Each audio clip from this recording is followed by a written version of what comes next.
The Sleeping Beauty. Once upon a time, there was a king and queen who for a very long time had no children. And when at length a little daughter was born to them, they were so pleased that they gave a christening feast to which they invited a number of fairies. But, unfortunately, they left out one rather cross old fairy, and she was so angry that she said the princess should die when she reached the age of 16 by pricking her hand with a spindle. All the other fairies present, except one, had already given the princess their beautiful gifts, and this last one said she could not prevent part of the wicked wish coming true. But her gift should be that the princess should not really die, but only fall into a deep sleep, which should last for 100 years. And at the end of that time, she should be awakened by a king's son.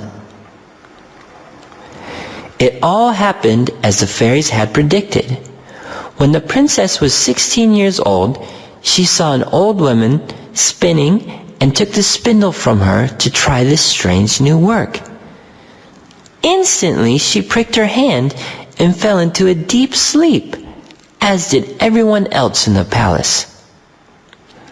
There she lay in a bower of roses, year after year, and the hedge around the palace garden grew so tall and thick that at last you could not have told that there was a castle at all.